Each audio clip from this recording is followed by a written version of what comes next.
Hello po, ngayon po ay May 24, 2025 and ito pong mga punla natin ay 14 days after sowing.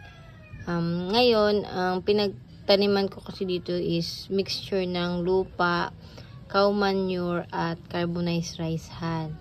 So 14 days, ang true leaf niya, hindi counted yung cotyledon, is tatlo na yung true leaf niya, no?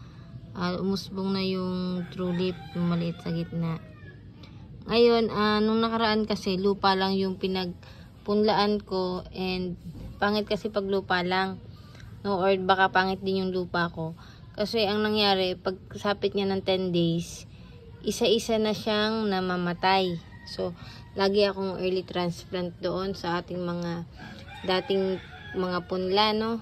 Ang aga kong mag-transplant. So parang mga 3 batch na gano'n. Lahat na puro lupa. Basta sapit pag mabot na ng 10 days. Pa isa-isa na nung namamatay. So, halimbawa, nagpunla ako ng 50 piraso. Ang matitira lang dyan, mga 39. So, sayang. At least ito naman, 60. Ang buhay is 58. So, yung isa kasi naputol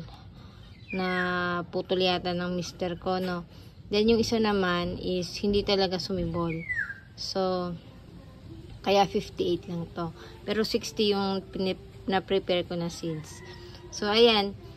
Bukas pa ang transplant niya. Ngayon, tubig lang kasi ang naano ko dito. Walang kahit anong abono. Kasi iniintay ko yung yung fish amino acid. Mamaya pang gabi dadating. So, ayan. Yun yung iba pang organic fertilizer yung gagamitin ko sa mga lettuce natin ngayon. Susubukan ko yon. So, ayan. Okay naman. Healthy sila, oh. Ito.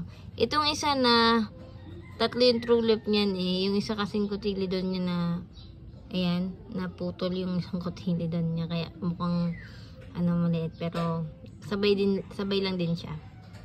Ayan, ah. Tatlo yung mga true leaf niya.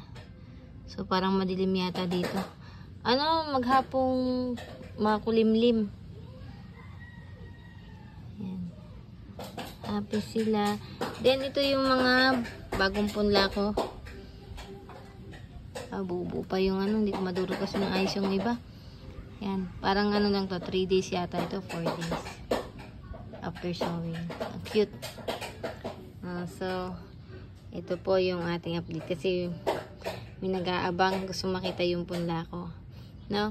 So, pero kung i-compare ko pala sa hydroponics, no? Ang hydroponics kasi, pag nag-15 days na siya, ay 4 na yung true leaf niya pag nagka-transplant ako. Ngayon, ito kasi is 3 pa lang. So, hindi ko alam bukas kung lalabas na rin yung pa-4 niya kasi bukas yung pa 15 days niya, no? And Sunday bukas, kung may time ako, kasi magsisimba pa ako, kung may time ako, may transplant ko bukas, no? Or siguro mamayang gabing-gabi, subukan kung kaya pa sa oras. Okay, thank you.